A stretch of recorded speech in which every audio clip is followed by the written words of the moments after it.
Welcome to the round table, ya bums. Alright. Round table sounding back in real quick. Talk about the old fashioned wrestling. Let y'all know what's happening. Happy Valentine's Day to you couples out there, loving each other genuinely.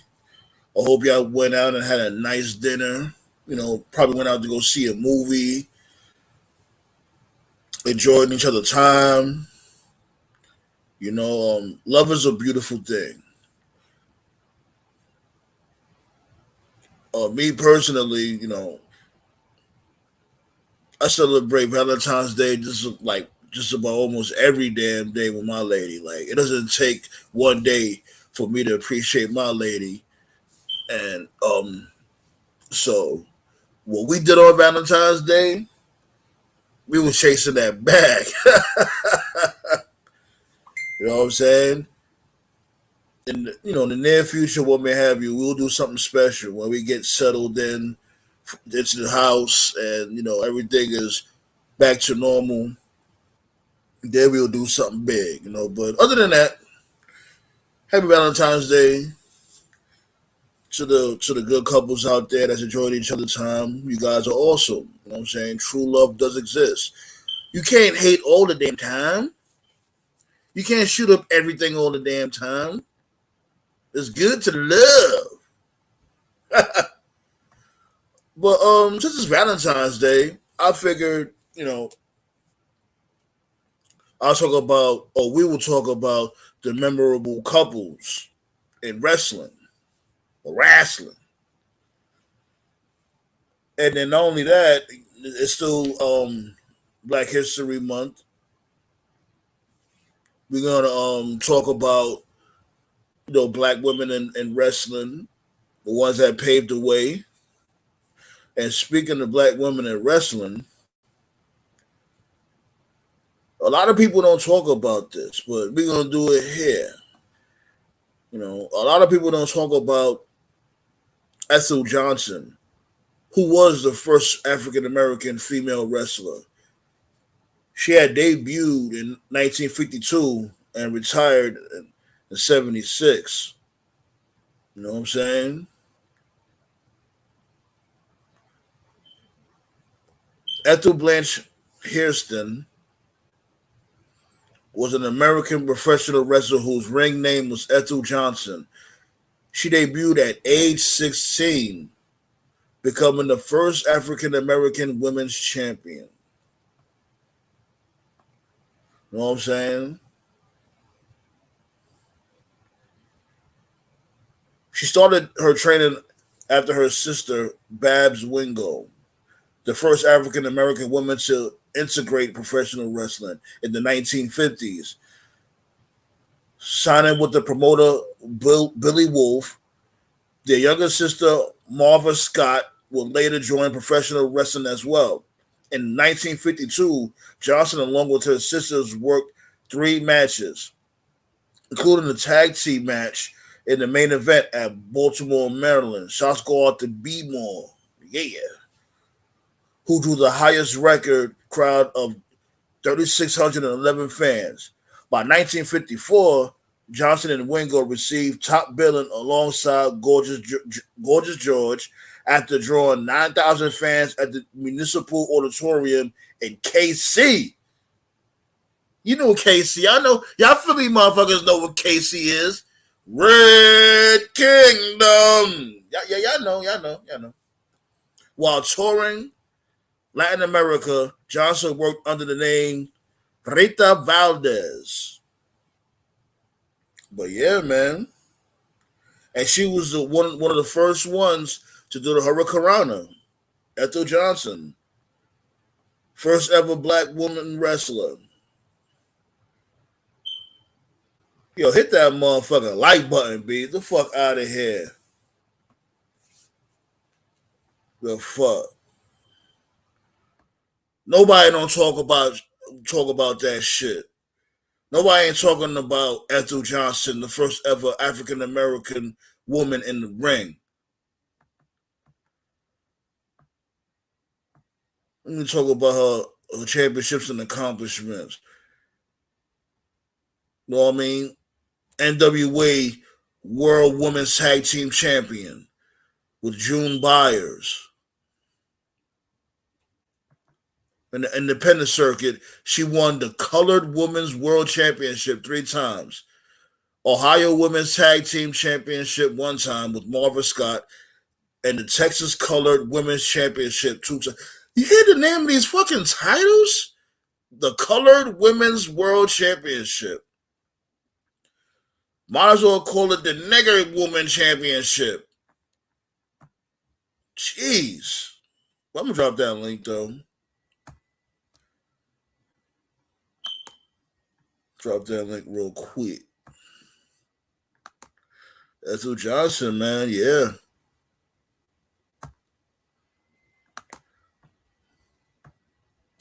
Red Kingdom. Love it.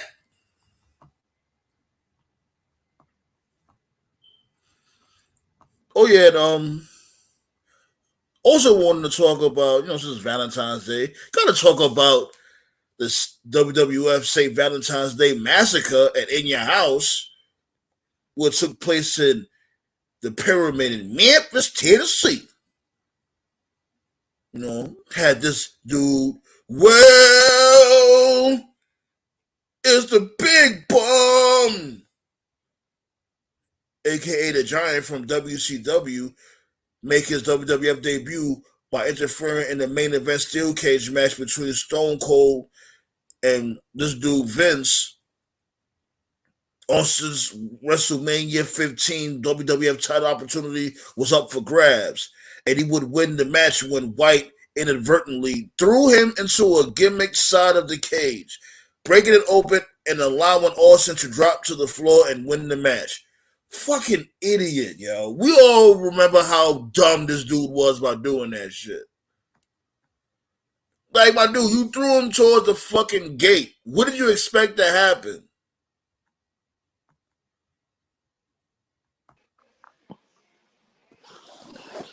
You? Yep.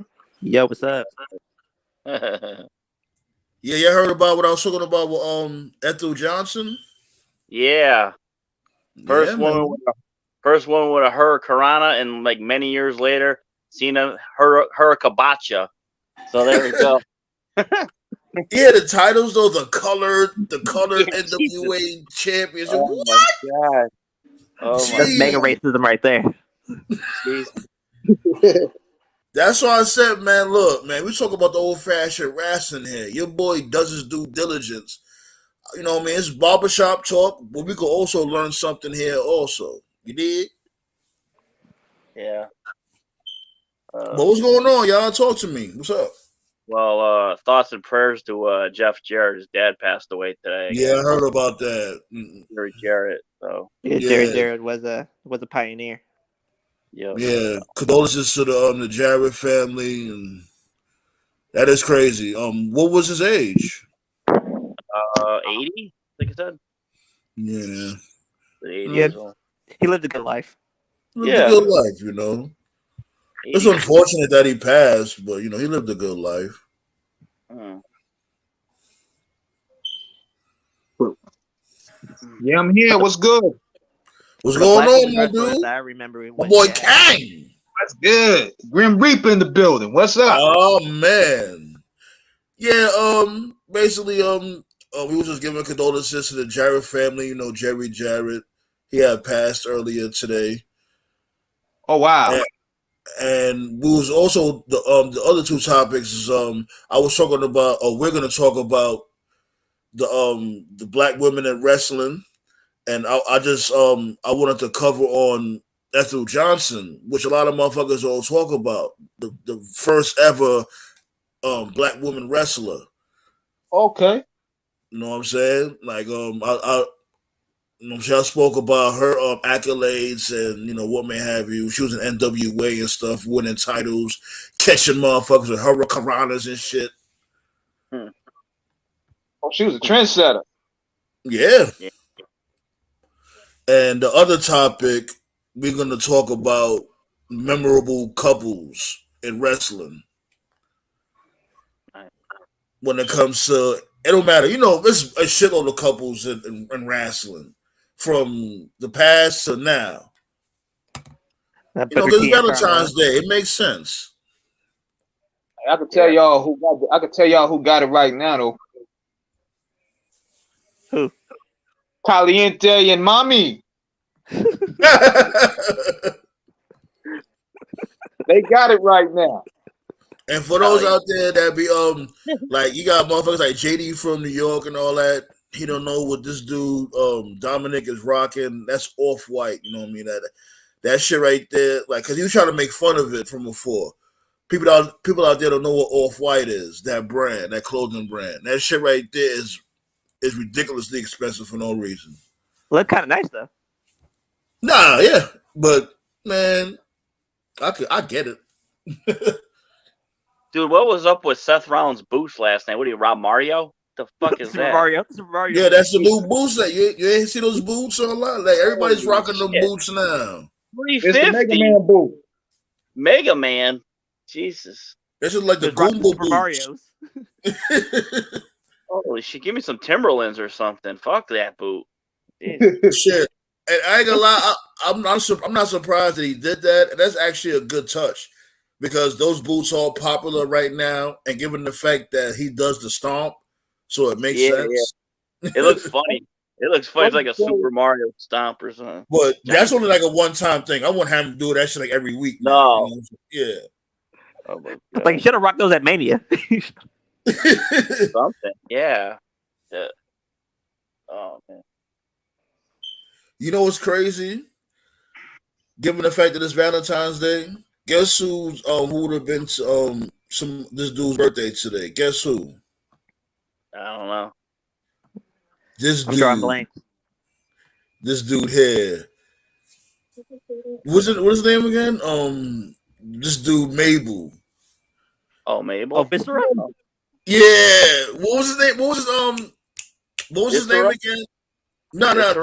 He was doing when he was doing the sexual role. Big Daddy V. Big Daddy V. Yeah. Nah, he wasn't sexual. No, that was the one with titties. I remember Big Remember Daddy when he was V. wearing the oversized pajamas and shit? Yeah. The overweight love machine, some shit like that. He had another nickname. I don't even fucking know. They always do that to black. I know who you're talking about. I remember Big Daddy V, Viscera, Mabel. I mean, gimmicks. His name was Viscera. Yeah, but remember the time when he was trying to holler at Lillian Garcia? Yeah.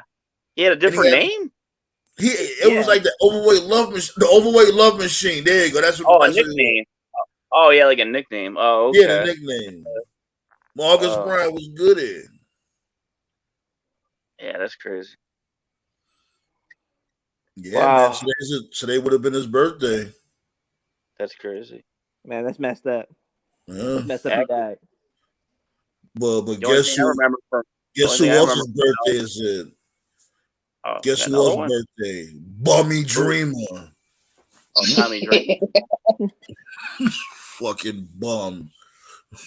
King of so much ass. He had a cool theme music, "Man in the Box." That's a good song. He was definitely in the box, all right. His brain was in the box. He wanted to drink barbershop fluid. He wanted to kill Paul Heyman at WrestleMania. This guy was nuts. Yeah, he was licking urinals. Like, get your weirdo ass up out of here.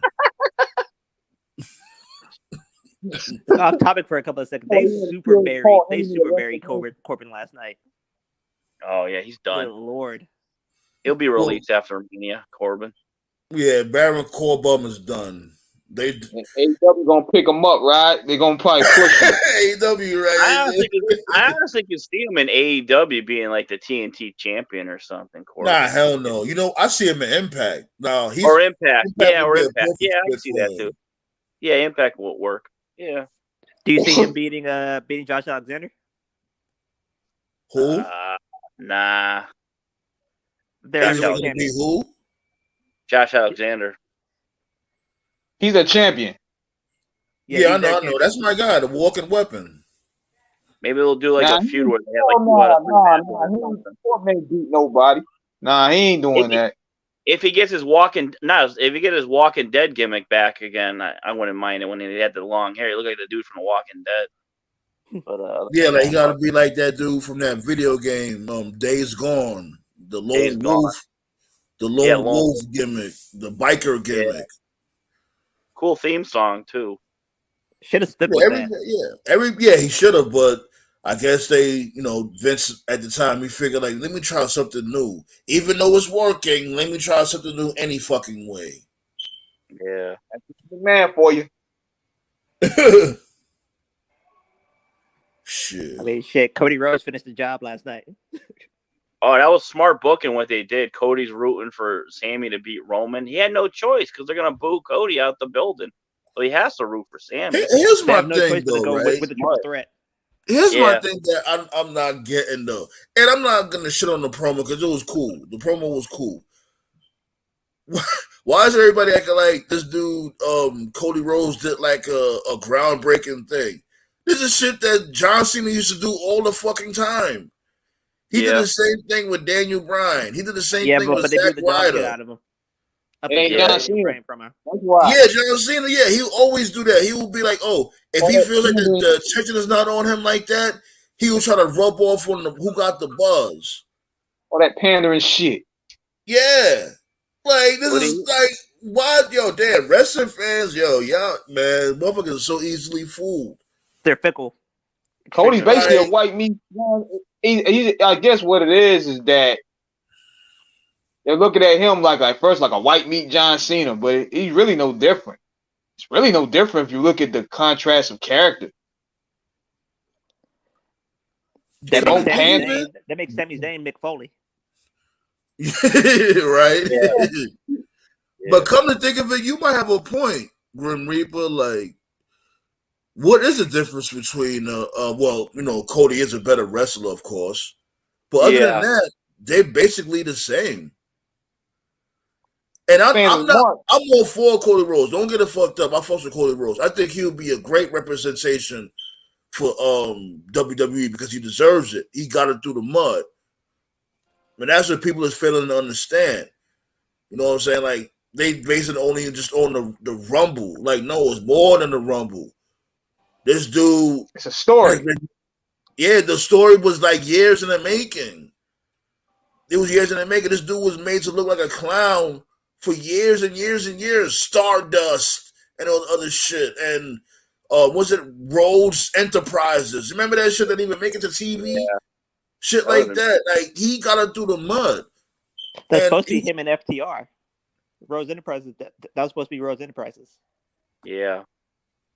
And that's who was supposed to be? Okay.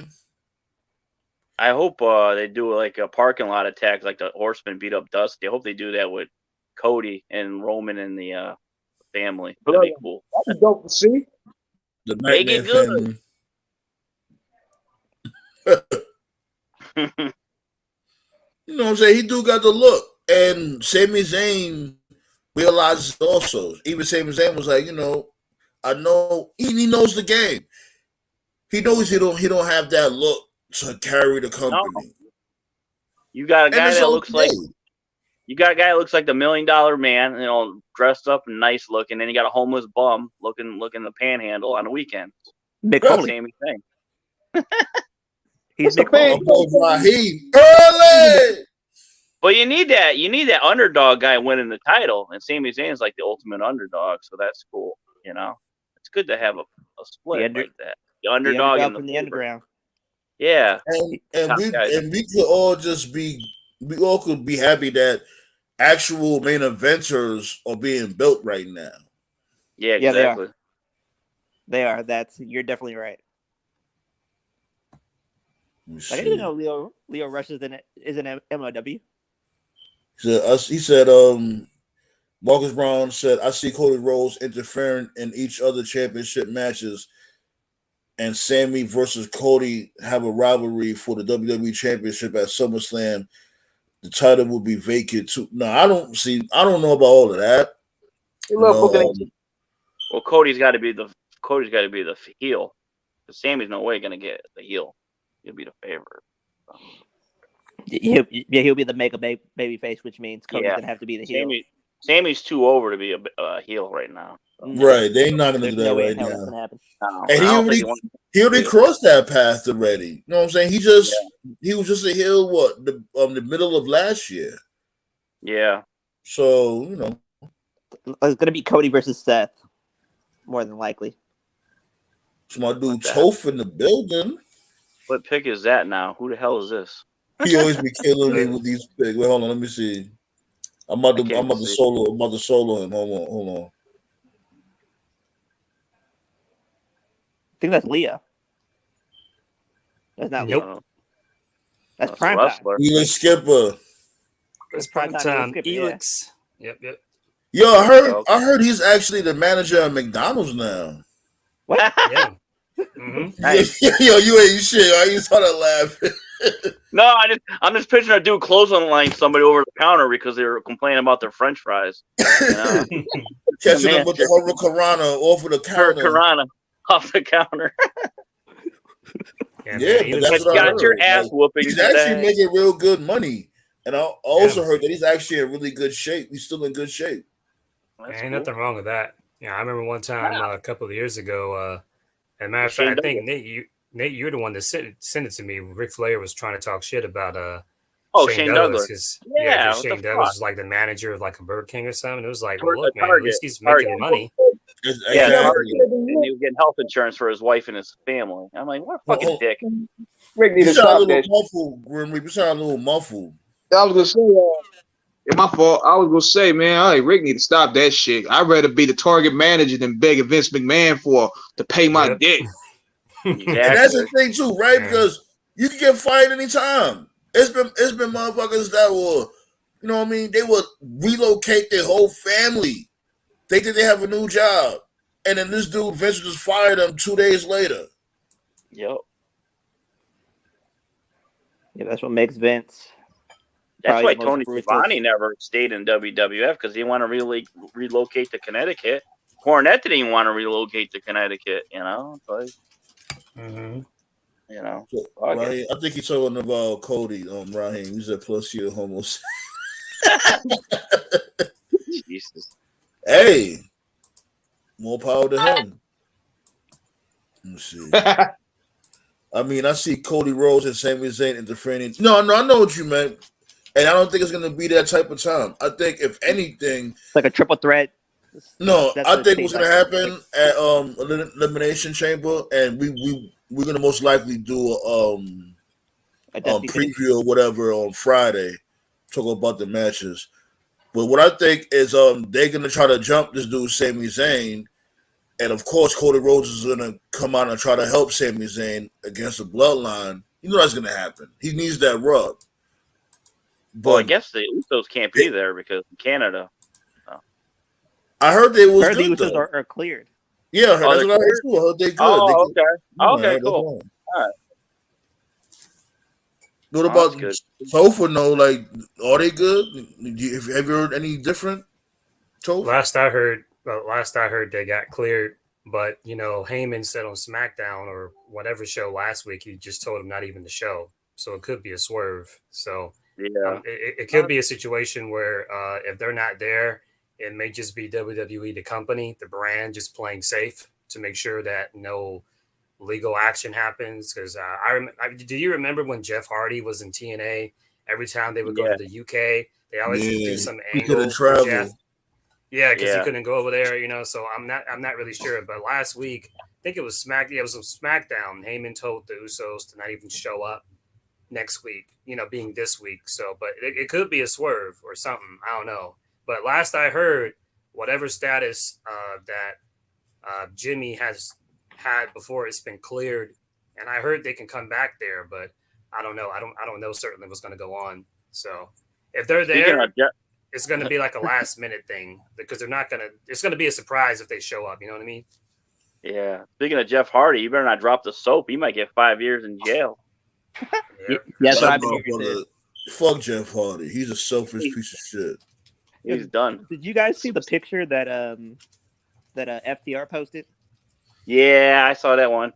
Yeah, no, what they talking about? What happened? What was the picture?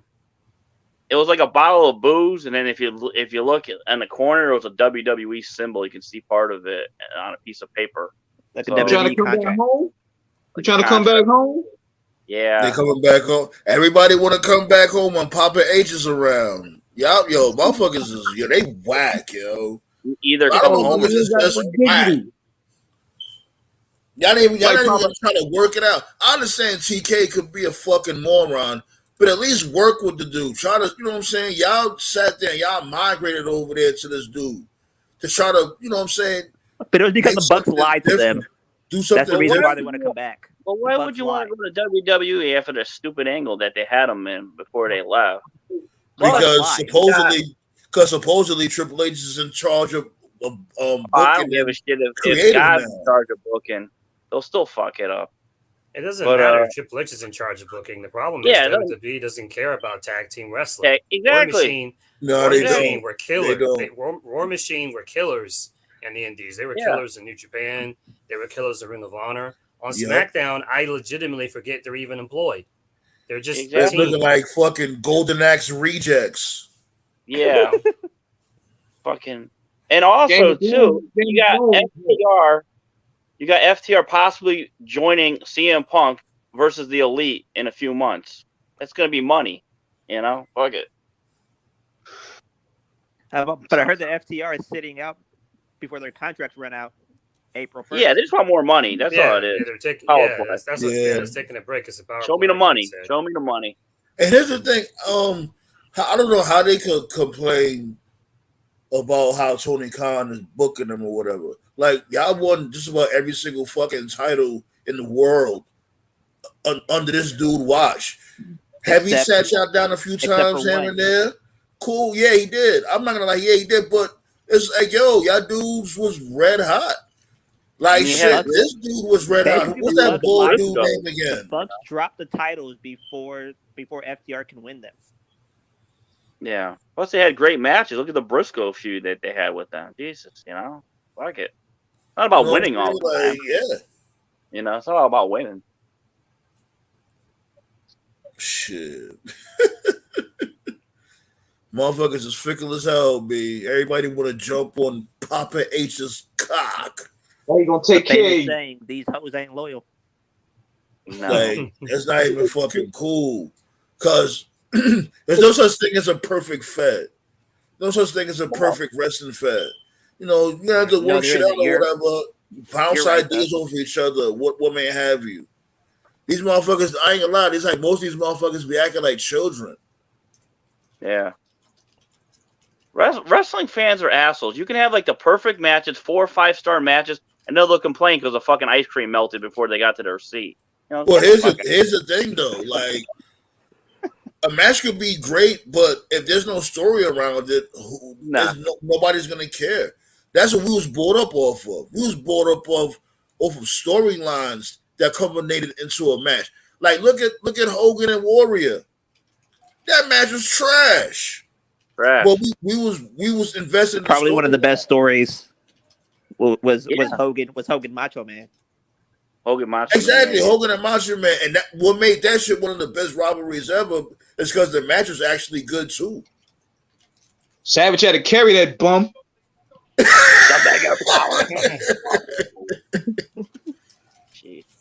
No, I'm saying that's what we was brought up on.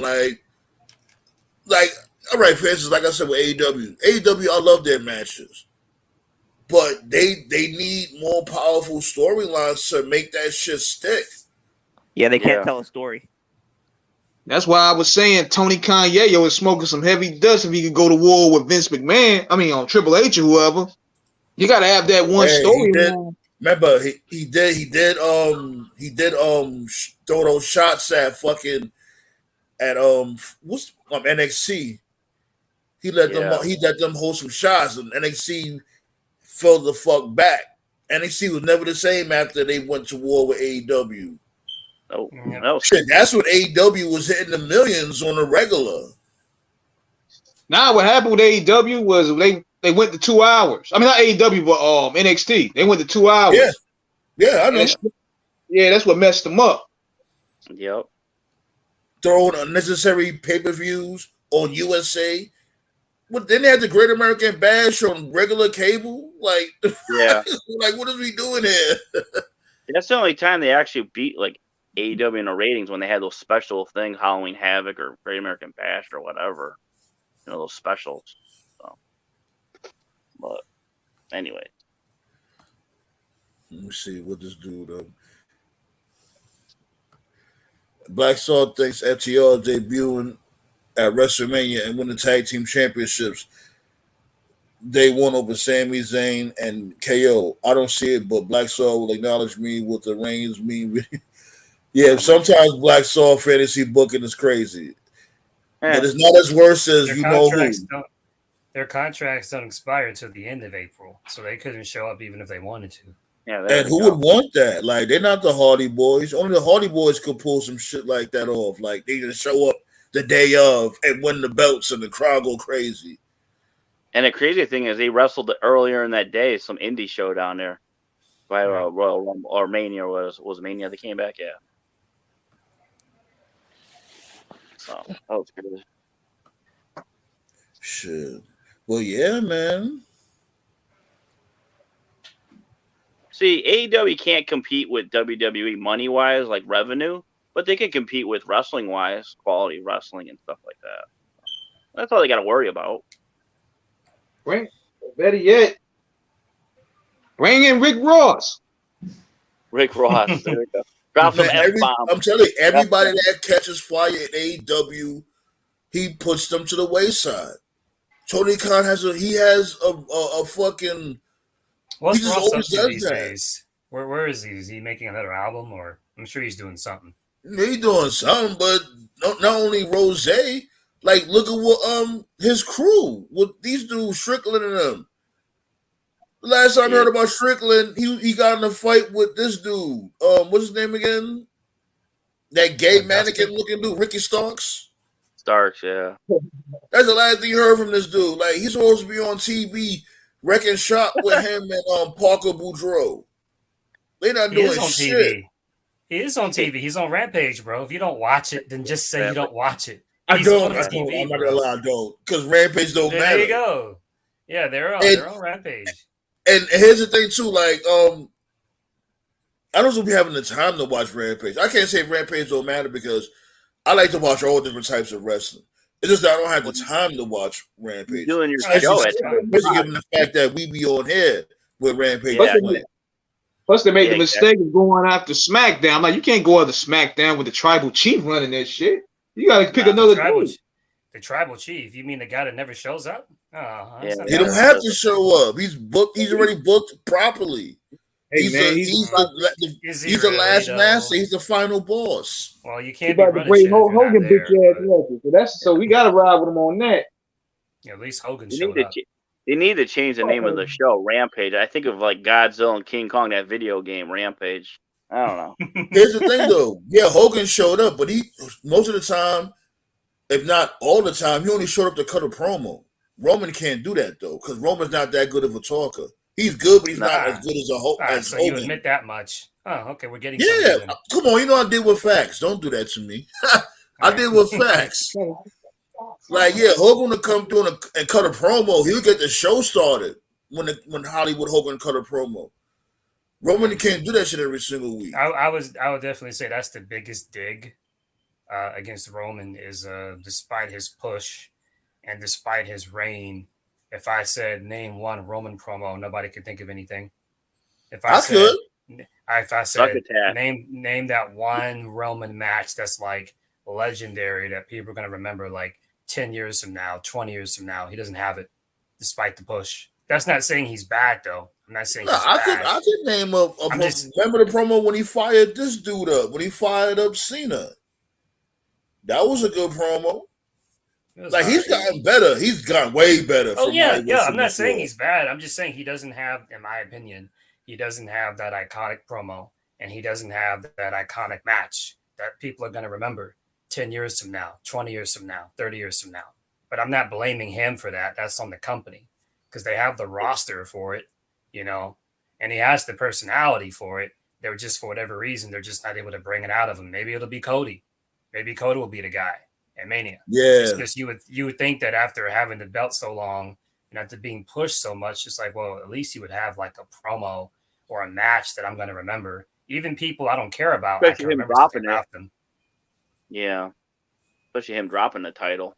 Yeah. Yeah. I still think it should just be one of the belts. Just like what Raheem just said. It should be just one belt. The Roman Empire should not crumble in one weekend. I stand on that. That should be the beginning of the downfall. Like when everything comes to shit, it should be SummerSlam. Fuck it. Because it just makes the bloodline look weak if they all crumble in one weekend. I'm telling you. The beginning of the downfall, I think, is starting now. Nah, I would say there's some chinks in the armor here and there's some cracks in the armor. It's not really, they still like, you know, at full power because they still got all the belts. You only got a little rift with Jay. That's the only rift you got. But everybody else is still consolidated. So they still strong. And Jay is gonna get it together on Sunday. On Saturday. He's gonna get it together and they're gonna be back to being powerful again. At more powerful, as a matter of fact. Because that's when this dude's gonna show his loyalty again. What I think is retarded is that, remember I said it on the Royal Rumble watch party. That's supposed to be Jimmy role that Jay is playing. Like, you know what I'm saying? Jay playing his role don't make no sense. This is the same dude that was trying to tell sense, bro. We already explained that to you. But he was the same dude that was trying to convince these dudes that he wasn't shit. They made up. He accepts them now. I told you they got that right. I'm not going to complain about that. Sammy gave the pin to Jay at the War Games. The War Games was that was a good moment. That was a good moment. Yeah. The first person that gave him a hug was Jay, and then Jimmy got hurt in the tag team match, and then Sammy came to take Jimmy's place. You know, and Sammy won, or Jay won because of Sammy's help, and then Roman was like, "Okay, I don't want to see you into the Rumble." And then Sammy showed up at SmackDown, disregarding Roman's orders. And then Jay was like, actually, Roman, it was me. I was the one that told him. So he's cool from now. Like, you cool now. Like, so they explained that. It was quick. You know, it was very fast. You know, maybe they could have done a more slow burn, but, you know. And I wanted to agree with Marcus Brown. You made a point, though. You know, you enlightened me. But I wanted to agree with Marcus Brown said right here.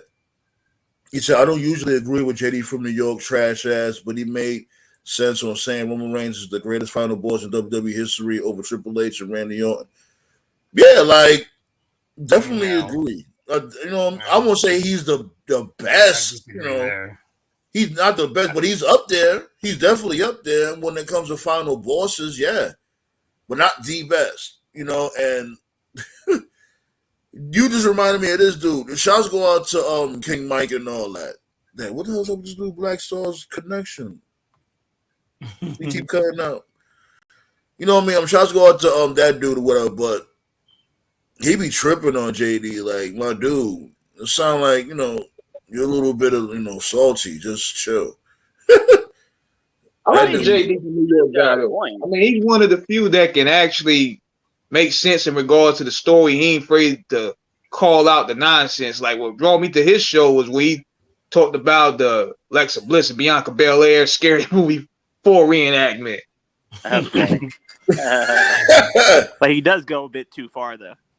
Yeah, he does. But he gets money off that shit. This motherfucker be where he loses me.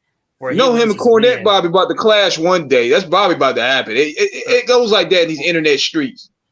Where he loses me is when he always talks shit about Impact. And it's like, look, man, I don't watch Impact anymore either. But it's like, look, man, House of Glory is not drawing that much more than Impact these days. So what the fuck you talking about, bro? Right. You know? Yeah. Exactly. Right. So I wanted to make sure my damn self. I wanted to make sure my damn self. I'm like, yo, because I always heard of Hog, but I never like actually watched a show. I would like, yeah, it's good. Yeah, it's good. They got a YouTube channel. You know, Solo Monster is like he's the GM now. Yeah, he's a play-by-play. As a matter of fact, unfortunately, the Briscoes, Jay Briscoe, you know, his last match was in Hog. I forgot who they fought. It was like a local team up there. You know, so they're a good young rising brand, just like MLW. But they're more on the work rate. Right, yeah, but crowd-wise, MLW they're did on get the a same TV level. contract. They're on the same level as like Impact, though, crowd-wise. Like they're drawing the same crowds. If anything, they probably less than Impact. Like with Impact, when they was on the road, because they just came from being on the road not too long ago, right? Mm-hmm. Yeah. And the crowd looked a little, you know, they filled just a couple of seats up in there. I just say this, man. Like, just love wrestling at the end of the fucking day. Like, you know, it don't matter who got the most fans. Because let's really be real. I could go to a motherfucking a local indie fucking wrestling show, and that should have pop off better than the show that's on TV. It's possible. Exactly. It's just that they just don't have the funding like how a WWE or AEW has. But they can still put on a consistent good show. Look at this SmackDown this past week. I was thinking about going because it was in Mohegan Sun in Connecticut, and I see like the tickets were like $140, $150, and the show was dog shit. I'm like, fuck, good thing I didn't pay for that crap. Oh hell yeah, he said some stupid shit from before. Like I would agree with JD. They did everything. They did everything before. Hold on, Nate. I said from before on the show that he had said some stupid shit that we bumped heads. What may have you? Hell yeah, I don't agree with everything he says. I don't, but I just feel like motherfuckers out there, a lot of motherfuckers out there, just you know, they try to get out of his head for basically the subs and the money he gets. Like, oh, I deserve that. He don't deserve that. That just comes off of being hateful. If you want to debate with the dude when it comes to wrestling. Why you gotta talk about his pockets? Why you gotta talk about his subs? It comes off as being hateful. At least JD doesn't say, "Oh, CM Punk's coming back for 10 years." Like fucking Sean Views. Like Sean. That's how we got popping. As a matter of fact, that's how we got popping. Getting that Sean's View. And how we got at Sean's View? He got at Sean's View for talking about the actual product. Yeah. He ain't say nothing about, oh, look how Sean's View live. Oh, look at it. He ain't do all that extra shit. You know what I'm saying? and you know what I mean? King Mike, you better than that, my dude. You know about wrestling. Talk about the actual the product, the wrestling, and you know, disagree with JD on that level. You can do whatever the fuck you want on your channel. I miss that dude from Canada, Wrestling Jesus. That guy is fucking hilarious. Yeah, that was my dude. Yeah, you got Ryback. He's like, you got Ryback here. What the hell's he doing, Ryback? The biggest con artist, and I've talked about before, Nate knows, was that fucking Bruce Blitz guy. God. That guy. You say he just disappeared, right? He don't even be around anymore. Yeah, he disappeared. And to me, he's proof like that. Just people playing characters, because that whole period, like years ago, like in the early 2010s, when it was like Cena this, Cena that, and when WWE was PG as fuck, like him and his whole Roundtable crew would just shoot off on WWE and how it sucks and stuff like that. But you know, then we get an alternative and he just fucking dips. That's you, Toe? Yeah, sorry about that. That was my fault. I cut it off. Sorry about that. But he was always talking about how we need an alternative and how things need to get better. And it's like we finally get all that years later, and he just dips. It's like, okay. He probably got whacked. He lives in Chicago. Come on, Chirac. Caught a stray. He caught a stray. George be still alive, I guess. Yeah. Well, he a fucking clown. I never fucking Short View like that anyway. I used to love it when he used to go off on Cena. Fucking Cena, do the Iron Sheik spit and shit. No, with that whole shit, that whole fucking line with the news, so you know, all that fake news shit. Nah, you whack. Cause it's like, come on, you. And then not only that, wasn't he scamming motherfuckers for consoles, game consoles, saying he's going to send them an Xbox? Sean View? Oh, he did that? Sean used to do that all the time. Like he had cancer, and some like a mafia guy was coming after him and calling the police. Yeah, he was a fucking mess. That guy was like He went that storyline far? based. Oh, he was crazy. There was a video. He's walking to his house with like a walker, and he like falls down. He goes, "Oh shit, they're coming to get me! I gotta get in the house." I'm like, "What?" Do you guys remember? Man, this takes me back. Oh my God. This takes me back. He's Yeah, canceled that was now. crazy. Do you guys remember Spinnernet? Yeah, Oh, okay. Yeah. I He remember got spinning that. I remember. he got exposed. I always remember him. Remember these dudes? The British Fist. Yeah. I remember The British Fist. I remember them dudes. How they got shut down is one of the dudes. I forgot the dude's name because it was two of them or three of them, but one of them they had basically showed his schlong to a chick and she exposed them on some bullshit that really shut them down because he showed his schlong to a chick. Happy Valentine's Day.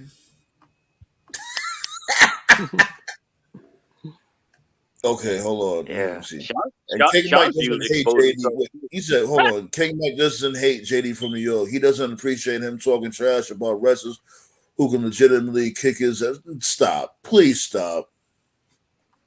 Oh my God.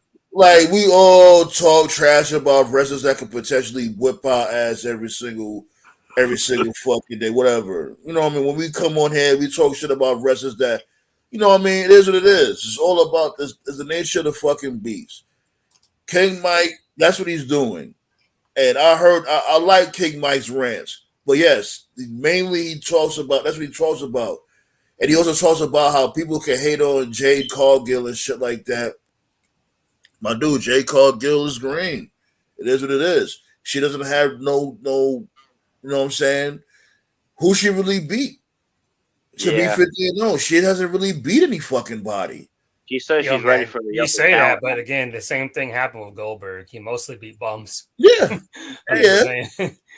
He did. You know what I'm saying? But at least he was more explosive doing it, though. Yeah. Like you will see, like you will anticipate a Goldberg match. You'll be like, oh shit, Goldberg coming out. You know what I'm saying? He breathed it in the fumes from the pyro, and you know you get amped when Goldberg come through. Goldberg 60-0 on Nitro, and in the following week he's 72-0. What did he do? Fight 12 guys in the parking lot during the week? Like Jade Cargill, she just got a nice finisher. I like her finisher, and she you know what I mean. She looks like a star. She does. Why did they take the manager away? That was kind of working, you know. I don't know why they took the guy away from her. What, the lawyer? Sterling? That Sterling guy. Sterling. Yeah. I thought he was a better fit than Stokely. Stokely's cool too, but I thought Sterling was a better fit. And then the baddies. She doesn't need the baddies and shit, whatever. Actually, she did. I did the baddies. I like the baddies with the baddies. They all gel together. Her going against the baddies and shit. Yeah, I thought it was different too. I liked it. Exactly. Her going against the baddies was dumb.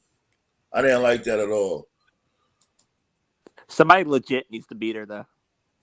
And another thing King Mike said, like I said, I'm not bashing King Mike. You know what I'm saying? Y'all go sub to King Mike too. King Mike, you know what I mean? He has good rants.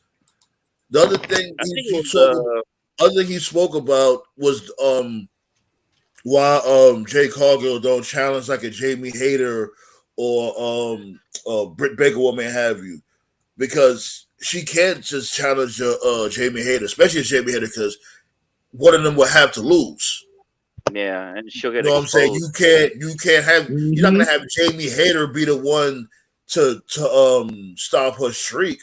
As a matter of fact, that's something that that's something like AEW like never does, and I'll give TK props for that, because WWE always, well, not in recent years, but you know, in the past, WWE has done a lot of those champion versus champion matches, and I hate that shit. Unless you're doing like unification, champion versus champion match is not good, because you know you're either going to get a DQ, lose.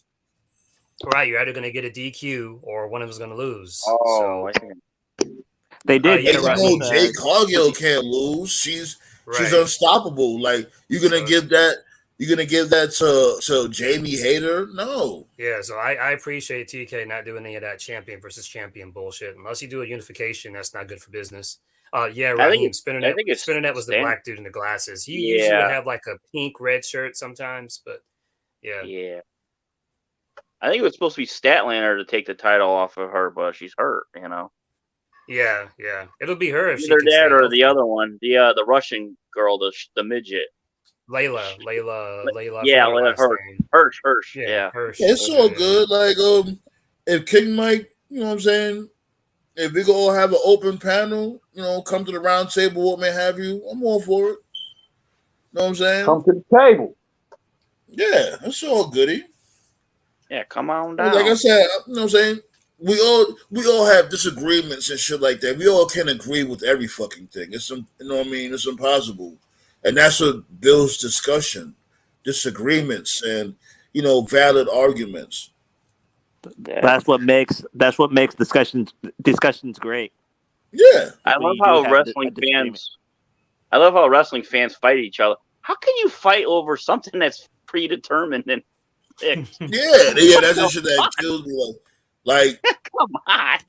They try to turn into something that it's not. Like, relax. Oh my God. You know what I'm saying? We're just having a discussion. Like, you know what I mean? Certain motherfuckers I had to fucking eliminate out of this motherfucker. Motherfuckers sitting there getting, touchy, and thin-skinned. I used to hate that Snuggles bear. Remember the Snuggles bear back in the day? Yeah. Word, right?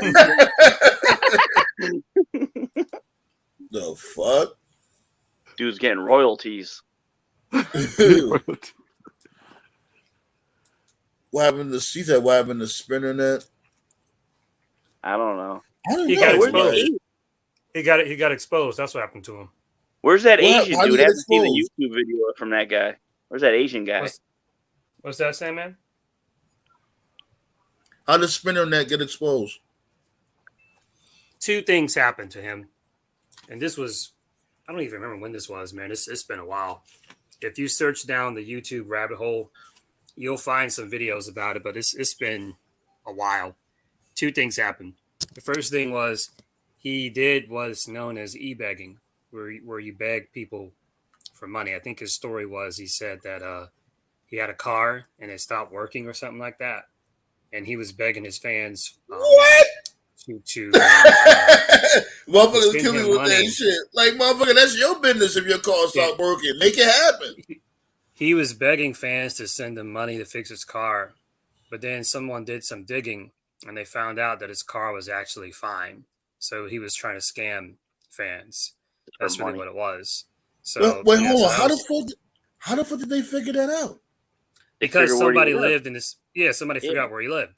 Right. Yeah. And I believe the term for that, because this is a real thing, because this goes outside of the wrestling community, and YouTube, Twitch, I believe the term is called dox. Like when someone doxes. Yeah, I know about doxing. I know about that. I know about that. So he got doxed, and somebody found out where he lived, and they. It's like basically doxing. How they do that shit, because a lot of people, like when it comes to like your Gmail or your Cash App, what may have you. A lot of people like to put their real name on there, and when you put your real name on there, all motherfuckers gotta do is Google your real name, and all your information come up on Google, like where you live at and all that shit. Because if you pay rent or you pay bills, whatever the case may be, it's gonna show on Google. Mm-hmm. That's how they dox motherfuckers. That's the first thing. Whoever be doxing, fuck y'all. That's some pussy shit. I never like that doxing shit. That shit is whack. That's the first story. And I think his story was he said that he was taking the bus because he didn't have a car. But so someone found out that was a scam and his car was working fine. The second thing and the main thing that got him canceled, and he was lucky because what he did was fucked up. But this was like before, like Twitter was a thing, but like Twitter had like just started. This is like 2011, 2012. Before he would do his reviews and stuff. Apparently he had like some type of private chat. I don't know what, because Discord didn't exist back then, but he had some private chat. He had like a private, I think it was Skype. It had to have been Skype. He had like a Skype group where some of his, loyal listeners would communicate with other people. And apparently there was an underage boy that he was trying to groom. Oh, shit. Yeah, there was like an underage boy, and I don't know how old. I mean, if he was underage, he was underage, so the age is irrelevant. You know, it doesn't matter if it was 15, 13, or 12. Underage is underage. So there was an underage boy that he was trying to groom. And apparently this kid had, he took the print screen of the conversations on the Skype group. So then he posted it like on this old wrestling forum, and that was how he got exposed. And so it was like, oh, fuck this guy. You're a pedophile, blah, blah, blah. And then he just disappeared. And I remember him because I remember when TNA moved to Mondays, when Hogan and Bischoff came in, the whole second Monday Night War thing. And he was one of the YouTubers I would always watch back then because I was still in school, and he would go over TNA and WWE. He came back a couple of years ago, and you can still find some of his videos, but when he came back, he didn't talk wrestling anymore. He talked football, college football, NFL. He talked the American Baseball League, hockey, but like no wrestling. And his videos like took a big dip because back then, when he was doing like a WWE review or a TNA review, he did good numbers. Now, not good numbers by 2023 standards, but good numbers for like 2010, 2011. So like most of his reviews back then would be like 2,000, 2,500, 2,700, and again, like this was like 2010, 2011. So as hard as it is to believe, people didn't really podcast like that back then. It was a relatively new concept. You know what I mean? So getting those kind of numbers was really good. But when I saw him come back, when he did like the sports stuff, his videos was like 100 views, 115, 120. Like, so it was like nobody was fucking with him after the child thing. It doesn't matter what industry you're in. Like if you're into kids, like you're done. You're done. Like, yeah, you can't come back from that. Like shit. that Philly fan, that Philadelphia Eagle fan, that who that is. The EDP. What's his name? EDP. Yeah, that guy. That fucking he need to get clapped. Fuck him. Anyways, he's still trying to come back. He got clapped. No, I mean clap. I don't mean internet clap. You know what I mean? Yeah. So let's go back to topic at hand. Memorable couples, man. It could be good couples, toxic couples, what may have you. Shit, you already know I gotta start it off with the McMahon Helmsley era. One of the best couples in wrestling history. That wedding. Man, even before then, the whole setup before what was that, Judgment Day? Where Stephanie was playing the innocent slut. Like, oh my God, please don't kill my daddy. Dad, I love you, Dad. Don't hurt my dad. And then after that, at the end of the match, when this dude was about to crack him with the sledgehammer, she just came out of nowhere and started tongue kissing this dude, Triple H. All of us didn't even think that was going to happen.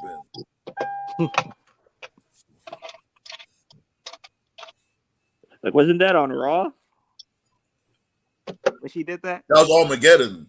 Oh, that was Armageddon. That With was? with Triple H and Vince McMahon had the what was it, a last man standing match? I think it was. No, it was. Oh yeah, it was. Yeah, I think it was a last man standing match. Or a hardcore match. This was one of those damn matches. I remember. I think it was 99. Like, did he beat up Shane? Like Triple H beat up Shane, wasn't it? No, he had a match with Vince. Triple H had a match with Vince. And I think I remember that. Was it on SmackDown? No, it was Armageddon.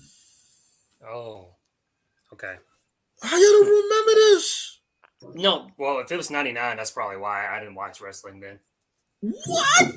That was man. Look, around that time, it was about to transition on to one of the best times in wrestling. Nah, man, 99 was garbage. No, I'm talking about the transition into the best times of wrestling, because Armageddon was in December, and then like the year 2000, you had WrestleMania 2000 and stuff like that, and I the started watching again. I started watching again during the summer of 2000, but like I didn't watch anything in '99. Yeah, like towards the end of '99, it started picking up because it had the whole storyline between Stephanie McMahon, Tess, and Triple H. Like first, Tess was with Stephanie McMahon, and they was about to get married and all that shit. And then Triple H, remember, he intervened and supposedly got her drugged. And they got married at the chapel in Las Vegas and shit. Yeah, that was the wedding. Yeah, that's what I'm talking about. Yeah, and she was like, "Oh my god, I don't remember what happened. I don't know what's going on." She was acting like an innocent slut. That's what I'm trying to say. Like, yeah, it was well, I believe you. I just wasn't watching then. Yeah. Oh my god, y'all killing me. Like I remember the wedding. I remember that. I clearly remember that. What memorable couples? 2023. I don't remember what I did yesterday. 23 years ago. There's one couple I remember, probably for the wrong reasons. Ric Flair's son and Tori Wilson. Oh my god. Oh yeah. There's a WCW, right? Don Marie and the other one, the dad. Don Marie and what's his dad? What the hell is that? He died in that pussy. Yeah. That was, like, that's what you gotta think. You gotta think, like, was the pussy that good or was he that old? Probably both. None of that will fly today. That whole storyline would not fly. Was that the wedding? Oh hell no! Preacher, was that the wedding? Which one was Bischoff? Was a fake pre? He took like a mask off and shit. Yeah, that was Billy and Chuck's wedding. Okay, yeah. That was the gay wedding. Yeah. Billy and Chuck's several wedding. times. I've said it several times. Ruthless Aggression was way crazier in the Attitude Era. Like way crazier shit. He was like, "Man, I'm not gay, you know." Most of the this is going too far now. Like this is going too far. Yeah, most of the Attitude Era stuff was really just Austin, just beating up Vince different ways every week. And that was fine. But like, if you want to find like the really crazy, over the top stuff, like most of it was in Ruthless Aggression. I think the only thing Attitude Era had that was like, I would say was like super controversial was Austin being crucified, and I remember that. Him being crucified. The boss man killing Al Snow's dog Pepper. That was funny. The hanging. Yeah, that. And one more thing. The Kai and Tai, choppy pee pee. Those three things. those were really the only choppy pee pee. Happy Valentine's Day. Those are really the only like really controversial moments in the Attitude Era. Other than that, it was really just Vince getting beat up every week by like Taker. Well, it was more than that though.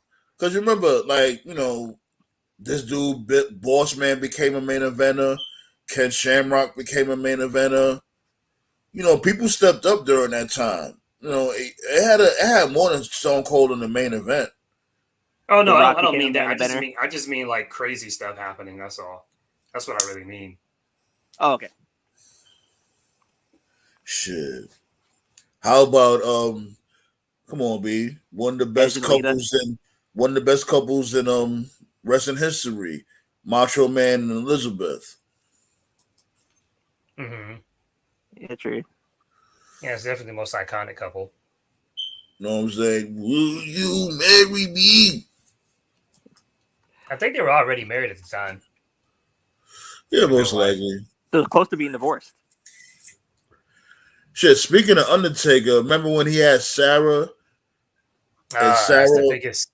Oh God, that's the biggest L of his life. The DDP, son. I'm like, oh no! Like, what did they have against DDP? What did Undertaker have against DDP? Because I heard, like, when DDP came through, Undertaker he did not like him. Period. He didn't like him as soon as he stepped foot in the door. I think that was Vince that didn't like him. None of them did. I said before, Bruce Pritchard You know, he's a full of shit. He's a yes man. You know, he's got that show, Something to Wrestle With, and you know, that show is garbage. All he does is lie on that show. Yeah, I never fucked with him, and I remember like the one episode I listened to was like 5-6 years ago. They're just going over like random episodes of Raw, and it was like they were talking about like this one, the Invasion episode where you know DDP was revealed as a stalker, and the Comrade guy was asking him questions, and he was like, "So, Bruce, why was DDP the stalker?" And Bruce actually said, "Because we didn't think fans would know who DDP was." And like the fuck out of here. Find the segment on YouTube where DDP took off his mask. That was like one of the loudest pops that year. And then when Jericho wrote his book, when he did his first book, Jericho actually did like a top 10 of like loudest pops he's ever heard in an arena while he was there. And he said that DDP, when he got revealed as the stalker, that was like the loudest pop of that year, which would have been 2001. Like I remember that pop. Everybody was screaming. Yeah, exactly. They were mad because he Bruce is just a fucking clown. Yeah, they were mad because he called himself the People's Champ because he was the People's Champ before The Rock was. And I think I heard a story that like DDP. And that's a fact. That's a fact. That's a fact. Yeah. That was at the same time. Mm-hmm. I like Jim Ross. DDP's a sicko.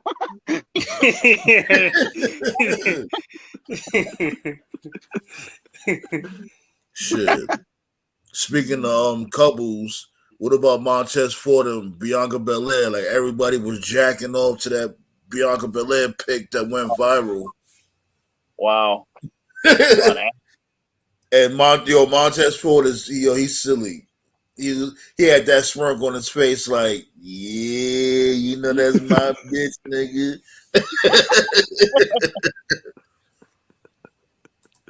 Shit. Like Montez Ford could be a main eventer.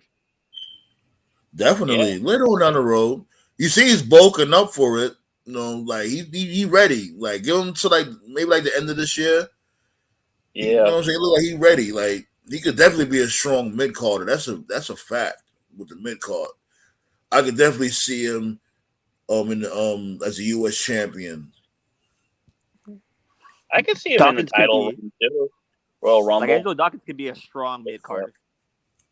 Both of them can, and I like that's how they're building them. Ain't no Genetti's in this tag team. Oh my god, top dollar. Oh god, that cures your depression. Just watch that botch video. If you're sad, crying, whatever, just watch that video. I'll cheer you up. Yeah, him and all of Death Row and Corbin, they're gonna get that post-Mania cut. Oh my god, they're done. They're done. And what's that bitch name? Munchkin. M, whatever her fucking name is. What's her name? Michin, yeah. Michin. Oh god. Pizza. Like that alone is like, why'd y'all change her name for? And that's the thing, like y'all thought that name was gonna work. That's supposed to be a nickname for crazy. Is it? Yeah, it does. Yeah. Spanish work. She'll always be Jade to me. From the Dollhouse. Yeah, I like the Dollhouse. That was a good gimmick. Yeah, I like the Dollhouse too. I ain't gonna lie, because at that time, this bitch used to drive me nuts. That Dominican chick, what was her name again? Marty. Yeah, she used to drive me insane. Bell. Yeah, oh my goodness. I used to like Marty Bell. I'll give Trips his flowers. I think he's done a good job, even though she just showed up. Laurel Van Ness, aka Chelsea, she's doing good with the Karen character. And it's actually pretty funny. And what's his name? The squash last night. Jonah. I know that's his indie name.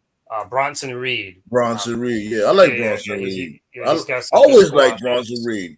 He's definitely a modern day Bam Bam Bigelow. He just can't talk like Bam Bam though. That's the thing. Yeah, so he was a good investment for Trips, and I think Chelsea would be a good investment in the long run. But I want to be honest with you, man. Most of the folks Trips brought back, it's a flop. Karen Cross, flop. I knew you were gonna label him first. Y'all niggas say hating on my nigga. Anyway, Karrion Kross. I knew that was the first person he was gonna say, yo. I knew it. Leave my dude alone. He's alright, yo. He's gonna be good. Yeah, he'll be good. Once he's released, he'll be good. Nah, he's gonna be Karrion good. just needs a good feud. I'm hating on my dude. Karrion Kross just needs a good feud. Yeah, he's feuding with Charisma right now. Any thoughts on Montez Ford and Bianca Belair power couple with Montez and Bianca as champions? Yeah, like trust and believe. Anything can happen with them for right now because they're not going nowhere right now. Yeah, like if they could stay healthy and don't do nothing stupid in public, they will be the next up when it comes to main events. Like, and they may be a heel couple because eventually them being good guys is gonna wear off. It's gonna run out eventually. They can't be good guys forever. It's starting to wear now. If you think about it, if they book them right, they could be like the next like Macho Man Elizabeth as a couple, a wrestling couple, like up there as memorable, And, and they could both talk. Never wrestled. Yeah, Bianca wrestled, so they got the edge there. Yeah, they really got the full package. They could wrestle, they could talk, they got the look. You know what I'm saying? They got it. Yeah, Montez Ford is scary athletic.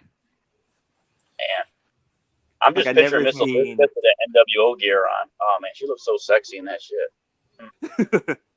Oh shit! Fucking Luger, I hate him. Killed her. Fucking Luger. Yeah, I'm telling you, yo. Yeah, that's what I'm saying. Like around that time, Elizabeth, she looked like her best in WCW. Yeah. In WWF, I never got it. I'm like, this. She was beautiful. She was beautiful, but she was like, she looked plain like rice cakes on a winter day with chapped lips. Yeah, I'm gonna be honest. I'm not into skinny chicks. If I can see your skeleton, no. But that's what was in back then, I guess. Vince's best fix-up job. They considered her sexy, but considered Sensational Sherry as Scary Sherry. I'm like, oh, y'all mad? Like, dude, I wouldn't mind having her on my side. You gotta remember, Sandman. You gotta remember, Sandman. You gotta remember, like, beauty evolves. A lot of people, like, when something becomes trendy and cool, people change up. Like to me, the original. I don't give a fuck what anybody says. The original Scream Queen will always be Daphne to me. But the whole hot, the whole like hot, gothic, thick emo chick that wasn't mainstream or trendy back in the 2000s. It wasn't, but it is now. Like Rhea Ripley, she works because that's what's in now. A lot of guys find that attractive now. But if Rhea Ripley, if you got a time machine, and if you took Rhea like back to fucking 2002 or 2003, she wouldn't be in WWE. People would be like, "Oh, she's ugly." People are very what's the word that Daniel? What did Daniel Bryan say that one time? Fickle. Yes. Fickle. Yeah. People are fickle. A lot of guys are fickle with what they see. When Hollywood tells them this is attractive, all of a sudden it's like, oh yeah, it's attractive. Exactly. Yeah, they programmed. Yeah. Now Vince's best fix-up job was China. Oh yeah. Yo. I've said this for years, man. China in like 2000, 2001. She would have been like the perfect live action Wonder Woman, bro. She would have been the perfect Wonder Woman.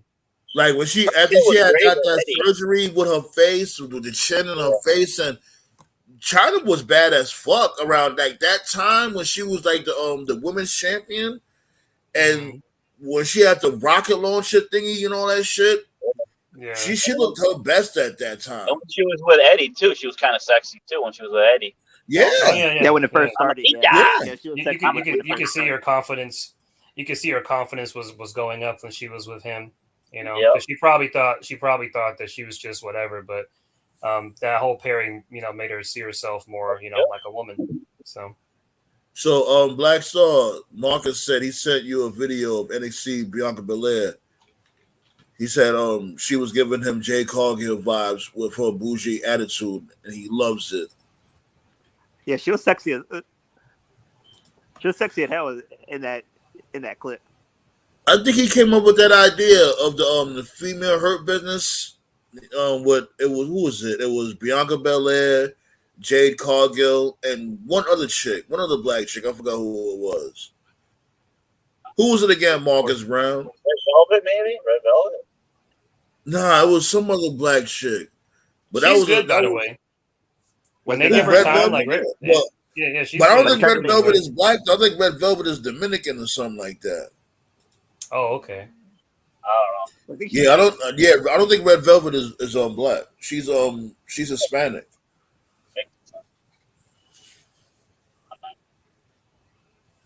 Damn, yo, Marcus Brown, what was her name again? It was 3 black chicks. Was it Naomi? Was it Sasha Banks? I think it was Sasha Banks. Naomi, that's who it was. Yeah, it was Naomi. He said Naomi, Bianca Belair, and Jade Cargill, the new female Hurt Business. Fuck it, I'll throw Sasha Banks in there too. Why not? Yeah, let's be like, oh, fuck the Hurt. They can all talk though. They need the squirt business.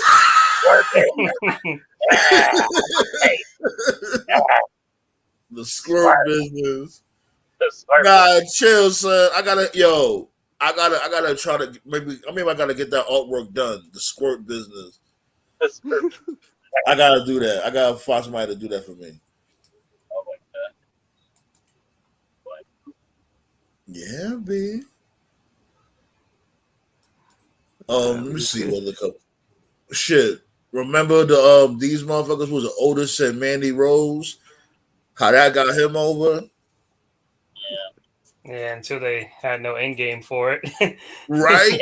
You're gonna have this dude lose to the Miz. Like just when you put matter of fact, I can't even say since when you put Money in the Bank championships on the line because didn't this dude Edge didn't Kennedy do that with Edge? I think yeah, Kennedy did that with Edge. He sure did. Actually, too, if you think about it, even with the beginning of the end. But Sherry with Harlem Heat was great too. Sherry with Harlem Heat, that really boosted them. Mm-hmm. Even though it wasn't a couple, the tag team one. Yeah, now you're doing too much, Marcus Brown. No, now you're doing way too much. He's on about and Lash Legend. No. All right, guys, I gotta get going. I'm off to work, but yeah, you guys take care. I'll tune in on Friday. All right, Nate. Thanks for tuning in. Yep, bye. Yeah, beat him. See you, bro. And yeah, I meant to tell him to promote his show. Like he did a show this past Saturday. Yeah, none of y'all sent me the link. Like, I'll check out my Twitter. I don't think he has Twitter, does he? No, it's Blog Talk. Oh, okay. Yeah, like Sandman was supposed to send me the link. That's my bad, my dude, because I'm working on my house and shit, so I've been doing it, man. I'm just so fucking busy. Like, fucking tomorrow morning I gotta keep on going to working on my damn house and moving and shit like that. Nah, man, you're good, dude. So I've been ripping and running around a lot, and not only that, I gotta work too. So a lot of ripping and running around. Then I gotta go to the studio. Then I gotta do this. I'm like an octopus right you're good, now. dude. No. I'm just saying.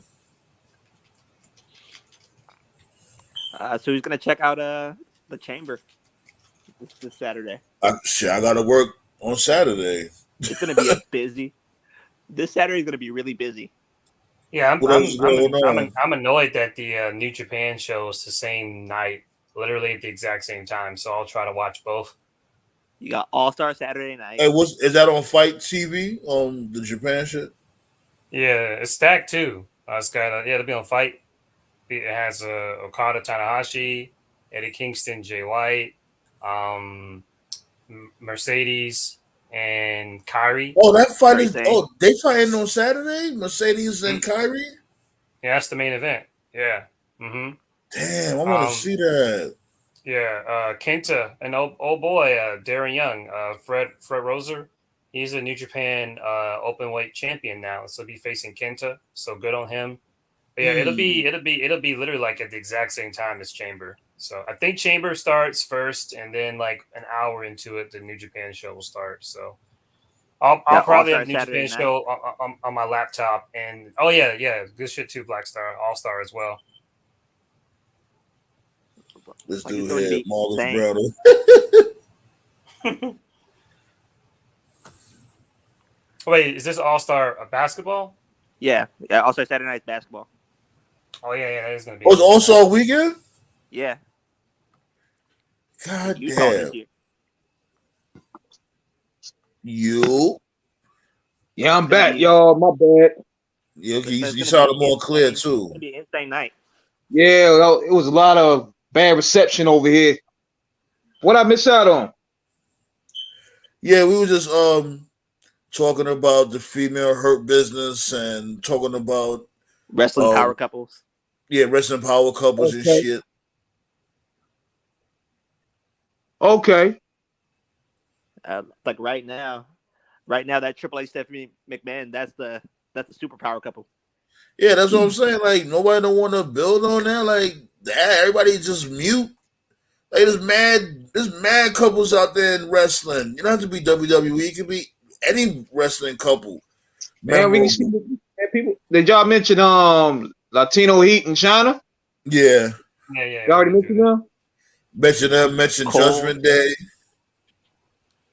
Cole and DMD. Oh, they boring.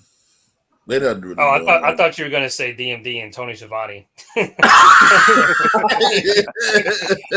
You're right. But that gives me an idea. I'm gonna trigger Sandman with his favorite couple, the Almighty Lashley and Lana. Oh God!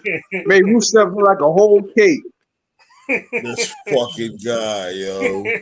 Dude. Was that my wife? What's going on? I'm goofy. The fuck? He went from a Russian killer. He went from a Russian killer to Peter Griffin out there.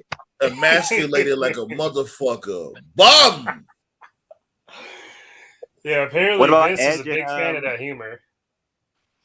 Like this dude really just was like, yeah, and I got your wife. And then he just brought her close so slow and started tongue kissing her. This dude is just standing there. I'm like, why are you standing there? Why'd you beat his ass?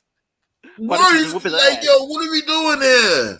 You know what the sad part is? The sad part is I legit don't remember anything from that feud other than that. I don't remember anything else. Oh, that feud was a mess. You would think that this dude, what's his name again? Bro. Hey, bro, I booked that, bro. I'm telling you, bro, that's what they want to see, bro. That's what they want to see nowadays, bro. And you had Liv Morgan coming in, bro, as a lesbian lover, bro. Bro, I'm telling you, bro. Take a shot for every time he says, bro, you're going to have alcohol poisoning in 10 minutes. Less than that, probably 5. No, fuck. Hey, bro. Yeah, wasn't there? Listen, yeah, bro. They like interracial couples, bro. Wasn't there like a vignette that they filmed? Wasn't it like Lana was like in a bathtub with Liv and like, this shit isn't gonna go anywhere, and it went nowhere. Yeah, because it's like it's not raunchy no more because it's not like nowadays it's of the norm. It's not like it would have worked like maybe like what 98 or something like that. Because it wasn't of the norm, so to speak. That was still considered taboo. Mm-hmm. Nowadays, these motherfuckers do that shit all the damn time. They be having same-sex people tongue kiss on Sesame Street, for Christ's sake. like a guy like Val Venus, he couldn't come out today, not because of the content and because they're scared of being censored, but because people see that type of character anyway. They can see something wrong with you. There's nothing groundbreaking. So it's like Val Venus would have got mega cast with your booking. I said before. Mega canceled. I said before. One of the big issues, and they've been able to do okay so far. But I was worried about with the Acclaim, in particular Max Caster. I was like, you can't even go all in with the raps anymore because people get offended. If Cena, if Doctor of Thugonomics was a character today, it wouldn't work. It wouldn't work. No, it wouldn't. Would have PG'd that to death. Yeah. But it's working for the other guy though. What's his name on for AEW? The dude that's rapping. Castle. Yeah, he's able to make it work. He's able to he's able to make it work. He's able to tone it down. But if you follow his YouTube, like he can go in a lot harder than how he does on his raps on Dynamite. Yeah, on the Graham too, on his Insta, he stays spitting balls. So he's good. Now he's actually a rapper. He's good. He's good. Yeah, he got balls. Like he got a simplistic style. His style is more about punchlines than actual. I guess you could say lyrical firepower. He's not on it like that. He just like the punchlines. Like every pretty good lyricist. More of his style. Yeah, that's more of his style. Like every good shit, Marcus Brown. Yeah, AJ Lee with everybody. That was an iconic couple. Yeah, they're gonna sit there and say, "Oh my God, AJ Lee is so crazy. She's kissing everybody. She's just a crazy vixen. That bitch was a crazy. She was a fucking slut. The fuck? Fuck was so crazy about her tongue kissing her. Hey, remember she just randomly just jumped on the motherfucker and started tongue kissing him. I'm like, yo, what are we doing with AJ Lee? Wasn't she with Daniel Bryan at one point in time? Yeah, she was kissing, tongue kissing Daniel Bryan, tongue kissing CM Punk, tongue kissing Kane, tongue kissing Dolph Ziggler. I'm like, what? She's crazy. Tongue kissing Big E. Yeah, she was tongue kissing every fucking body.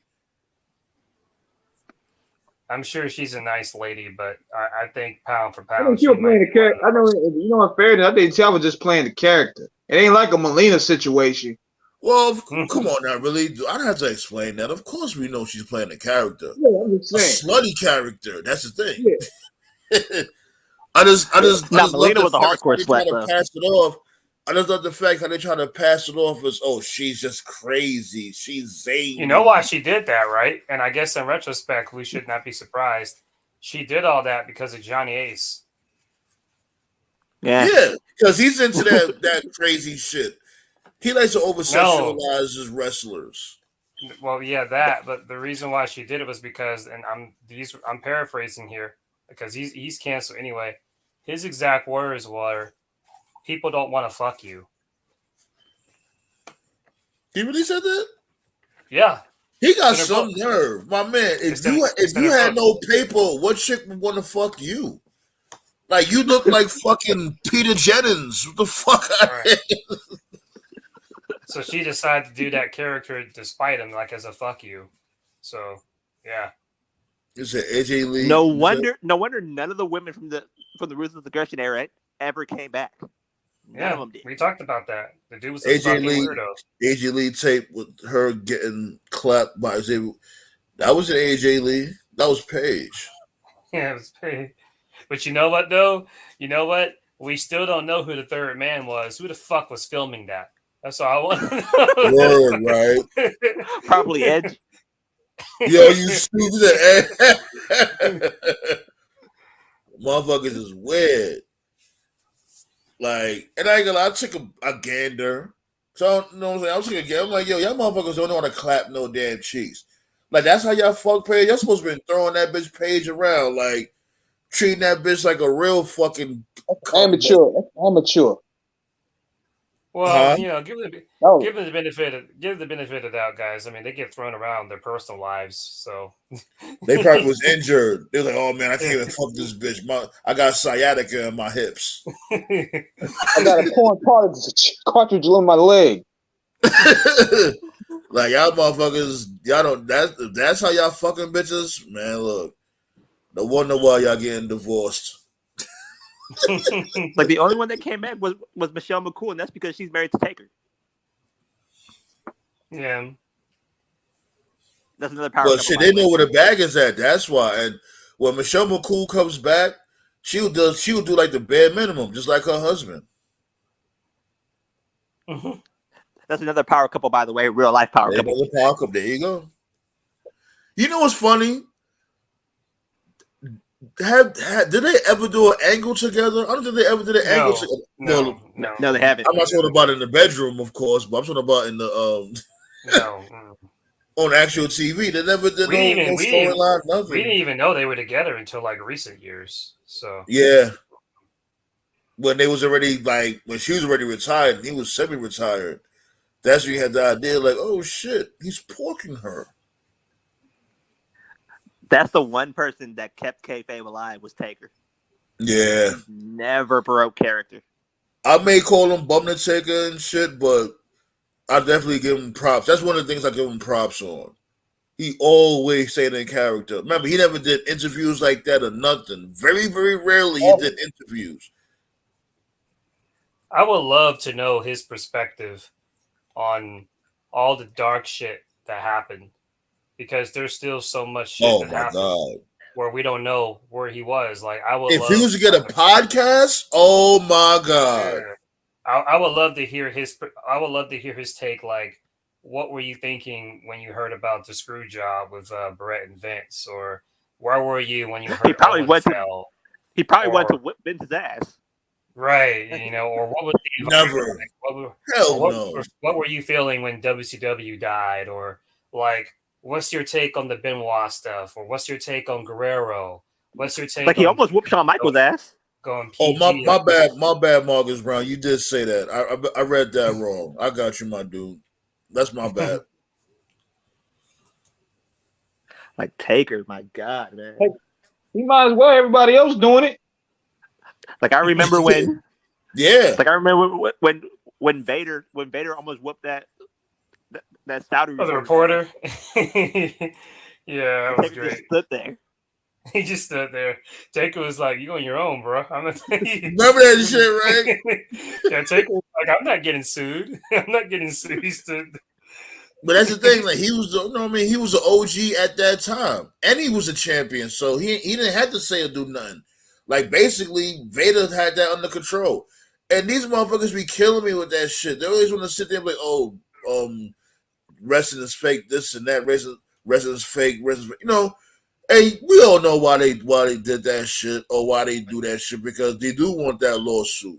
Because they know, yeah, wrestling may be predetermined, but these motherfuckers can fucking lariat your head off. That's why people like Stan Hansen. Stan Hansen will probably beat the shit out of everybody here. And spit on your chest. I will shoot that dude, Stan Hansen. I ain't find that dude straight up. Probably whoop every one of our asses. I will blast the rain his fucking pinky toe. Remember how he beat up Lex Luger real bad? Mm-hmm. He took Lex through the woodshed. I was like, man, Luger ain't ready for this. As a matter of fact, didn't Vader? Isn't that when this dude Vader eye popped out of his head fighting Stan Hansen? Yeah, against Stan Hansen. Like, this dude had his eye pop out of his fucking head. I'm not fighting you straight up, my dude. I'm not fighting you. You're bugging. I'm shooting you. I think my favorite shoot, my favorite shoot will always be with Dr. Schultz with the interviewer, where he's like, "Oh hell yeah!" He slapped the shit out of him. Like, I think it's an overhand slap. Is that fake? It's an overhand slap. Hold that. Yeah, motherfuckers be killing me with that fake shit. There's still motherfuckers that'll sit there and say it's fake. Like, okay, if it's fake, run across the ropes. Just do that. Just run off the ropes. Bump. You know what I'm saying? Take a bump. Y'all will be throwing up. Get a my older brother's girlfriend said, "Man, wrestling's fake. The only thing I had to show her was that Sid Vicious broken leg shit." Fake now. You know, motherfuckers, those motherfuckers out there that was really trying to say bullshit like, "Oh, that was a fake leg." There's people out there really saying that shit. That was a fake leg. That was like, I'm like, oh my god, like, can you like, are you really that dumb? Yeah, everybody protected kayfabe back then. Everybody. Hell yeah. You know, and shouts go out to the people, the wrestlers out there that still do it. You know, Bray Wyatt, he still protects kayfabe. You don't see you don't see Bray Wyatt going around signing autographs and fan access and shit like that. You know what I'm saying? He says very rarely he does that. Yeah, you know what I'm saying? So shots go out to him for doing that. MJF. Yeah. Well, he broke character a little bit with that whole Wesley situation. True. Yeah, autograph signings though, he does stay in character. Yeah. Rey Mysterio doesn't break kayfabe. Still wears his mask in public. Still wears a mask. Yeah. He put the mask on when he opens the door. I gotta be honest. I didn't think the what were they called? It's been so many years, dude. What was the fucking faction in WCW with him and Kitman and Conan? Like, I didn't think it was that bad. I thought it was cool. Talk Oh, about the filthy animals. yeah, filthy Yeah, animals. yeah. I I thought like it the was all filthy right. animals. Yeah. I think Ray should experiment more, but I get it. You know, he wants to protect his heritage and legacy, but you know, I got nothing against changing it up and trying something different. You know, I get his personal reasons for why he didn't like it, but objectively speaking, I can still look back at the filthy Well, animals why and didn't he still like enjoy the it? segment. You know, because none of them liked it. None of the luchadors wanted their mask taken. Juventud didn't like it. Ray didn't like it, and I respect their reasons for it. But I'm just like, bro, I'm like, dude, you guys were more over after you lost the mask, especially Hoovy. That's where Hoovy juice came from. Hoovy juice. You're right. The one person I respect out of everybody's male maskers, he died, and when he died, he still had his mask on. Yep. Yeah, fucking Lucha Underground was nuts. He protected kayfabe to the end. Lucha Underground is nuts. I miss Lucha Underground, man. Like that shit. That's where everybody got that formula from for the cinematic shit. They got it from Lucha Underground. Yep. Tell them, man. But like every single one of their matches was insane. This dude really, did he power drive this dude or something, or power bomb or chokeslam this dude through the roof of Cueto's office. Yeah, like what the fuck? That shit with that shit with Pentagon and Vampiro was like some of the craziest things I've ever seen. Oh, the broken fingers? Hell yeah. But you know, my dude was Matanza Cueto. That Jason Voorhees looking dude. That was my guy. Oh yeah, Jeff Cobb. Yeah, Jeff Cobb, right. Like MLW brought out a version of that. I just saw it just I think I enjoy Lucha Underground. Honestly, I think I may have enjoyed it even more than like some of the Attitude Era, to be honest with you. It was that fun. It was that fun. I would take Lucha Underground, honestly. I would take it. I would take Lucha over anything in black and gold. I would even take Lucha over AEW. That's how much I loved it. It was so fucking fun. It was an hour. It was innovative. It was so different. Yeah, it was the closest thing to an ECW. It was so different. It was just they didn't have a solid TV deal, and it was based here in California. Like it was in LA. And you had that Fight Club feel, you know. I like the fact that, you know what I'm saying, you know, they go outside the ring and you could choke slam motherfucker through the office roof, and the shit was sick, you know what I mean? You can kind of do it here now. It was like I like the entrances when they stepped down from the entrance ramp. It was something different when it came to that. Right, they had to walk down the crowd. steps. Yeah, I like the I love the medallions. Remember the medallions? And then yeah, like the title where you could cash in the belt for a champs at the actual world title. What was it called? The Aztecs thingy. What was it again? Something about the Aztecs. Yeah. The Bell of the Gods or something. The Bell of the Gods, yeah. Yeah, the shit was just so fucking innovative, man. It was so different. Yeah, it was different. It was so good. Who was the booker, Conan? Yeah. He was the booker like in the first. He was the booker like in the first 2 seasons. Then he got switched out by somebody else. So why didn't Conan be a booker in WWE or AEW? Well, he's got health issues. You know, he's got the one kidney, and you know, I think he just prefers. You know, some of the guys, they don't want to travel. You know, because let him be an advisor or something. Yeah, I don't blame him for that traveling shit. Like that shit is not easy. Well, I agree. There's definitely a lot of great wrestling minds. There's a lot of great wrestling minds who are not signed to any company. And it's just kind of like, well, aren't you guys doing something? Like the one I always think of is Raven. Like, where the fuck is Raven? Like, Raven should be somewhere. He should be like Impact, NWA, AEW, His booking's WWE. insane. Like, He should be at WWE teaching motherfuckers how to do their promos. Yeah, you know. But to me, let Conan be an advisor or something. He's such a great booker. He definitely would be a great advisor, especially for the Latino audience. Although I see he's got beef with Takeshita now, which was fucking stupid, but whatever, that was dumb. Like I saw one of his AAA bookings. I was like, my God, he's such a great storyteller.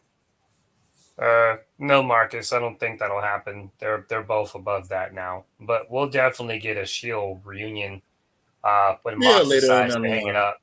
Yeah, we'll get a Shield reunion when Mox decides to hang it up, like maybe like 4 or 5 years from now. You know, but it's not anytime soon, though. I would say 5 years. Like I would say like 6 years, because when Mania he's not leaving AEW. He's not, because AEW. Tony Khan treated him so good, and he realizes that. And shouts go out to him too. He's not like one of these other motherfuckers. As soon as this dude came back, now he's trying to figure out ways to jump ship. Moxley solidified himself there, and that's the one thing I appreciate about Mox is that he's loyal as hell. Right. I think when it's all said and done, Mox is probably the best acquisition that TK did in the long run, because he's always there. He's consistent with the promos. He's consistent with the matches. He's reliable. He doesn't cause any trouble at all. Nope. And the one time he did cause trouble for his, his alcoholism, he basically turned himself in. Immediately. That was it. Immediately. He got his shit fixed, got into great shape, and came back.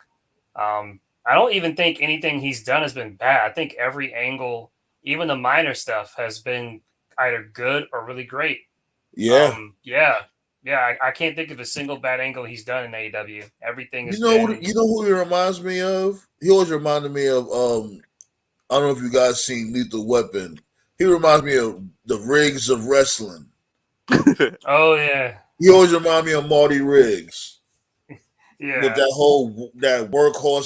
that workhorse type of style, the underdog, and because even, you know what I'm saying, it's not saying it in a bad way, because even he still looked at as an underdog somewhat in AEW, but to me, and I'm not saying that that's a bad thing, because he's just captivating. Like when you say he's captivating just about everything he does, and nobody can argue that point.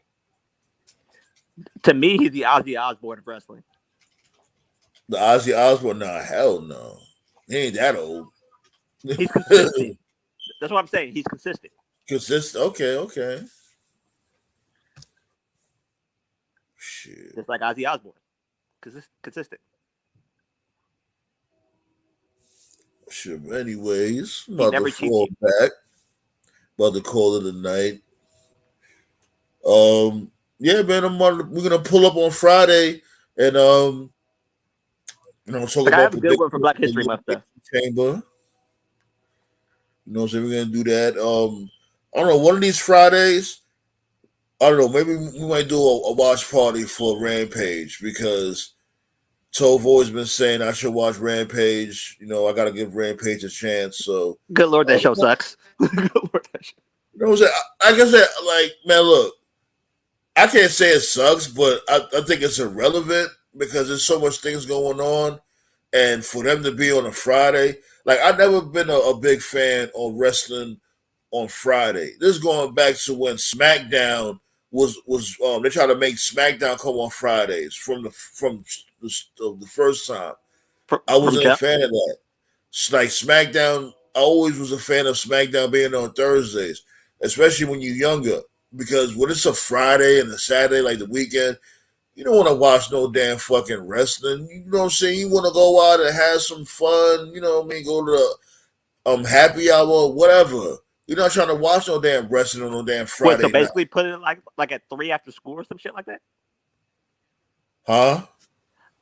You basically For want me to put it like at personally, 3, like after school. it's a Hold subjective on, 12. thing. Hold on, 12. What you said, Black Star? Like what you're saying is that like they should basically put it like at 3 after school, like when you're school age, put it at 3. No, I was no like you know what I'm saying. I was always a fan of wrestling on Thursdays. Wrestling, Oh, yeah, like wrestling on like on a Friday. Always thought that was. I just never understood that to me personally. You know what I mean? Saturday, maybe, yeah, because you know you had WCW like Power Hour and shit like that, and that was only a fucking hour. Ain't nobody trying to sit at home on Monday. I'm not excuse me on Friday night for 2 hours watching some damn wrestling where you can go out to happy hour and try to holler at some pussy. basically put it on Thursday. You have Friday to look Yeah, forward because to you it. coming home from work and all that. You want to come home from work, you shower up, whatever, go to happy hour. You're not gonna want to come home and just watch some damn wrestling. Yeah, But pretty much. When Ruthless Aggression was doing his thing, when they moved SmackDown to Fridays back then, I was always out on Friday, out with friends, going to movies, exactly, going to parties and shit. I wasn't yeah, watching wrestling on a Friday, so I never got it. I'm with you, say man. I always associate the secondary day of wrestling with Thursday. Because I grew up on Thunder, I grew up on TNA on Thursdays, SmackDown on Thursdays.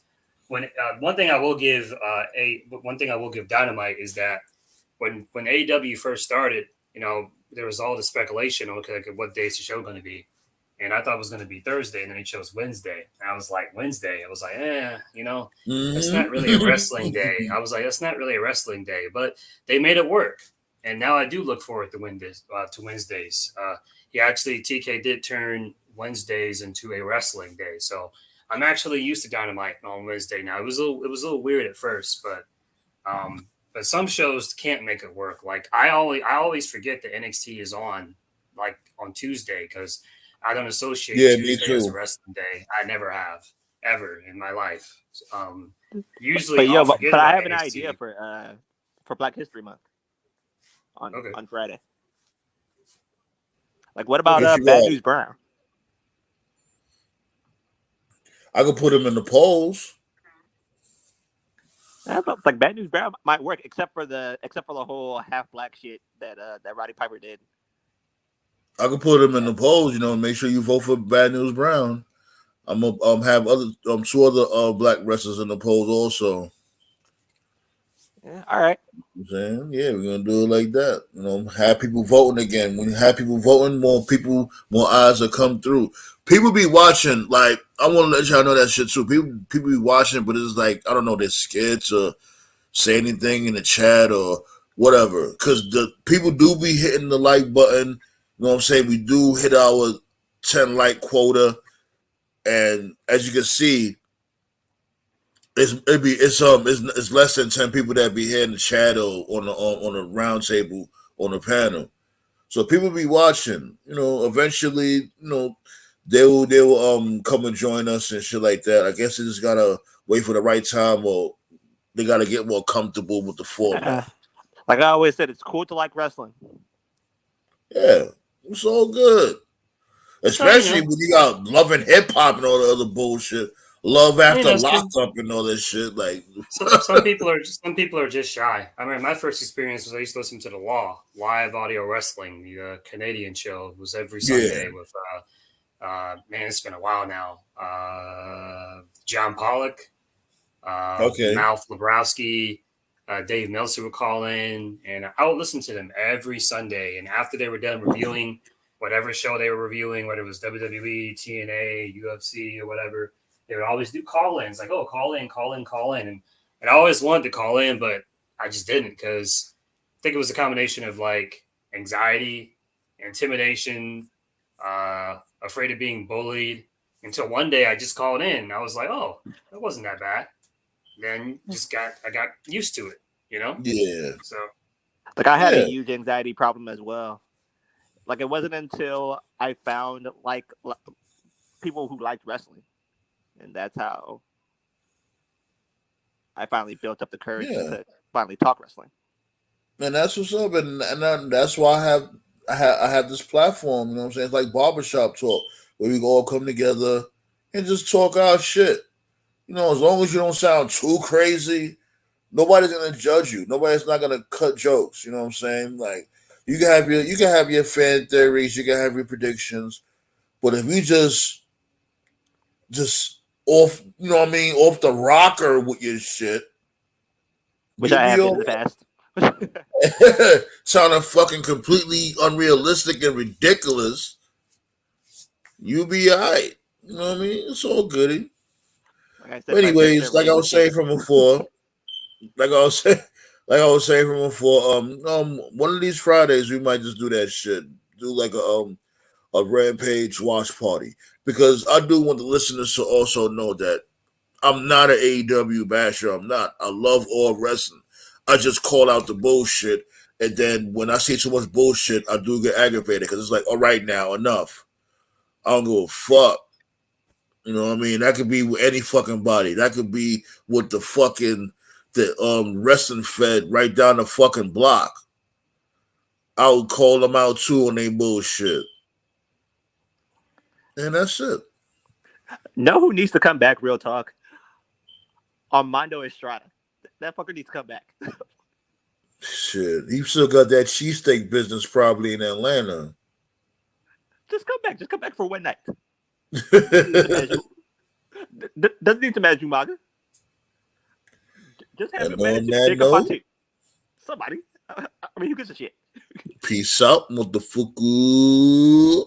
Alrighty. Catch y'all on Friday, babe.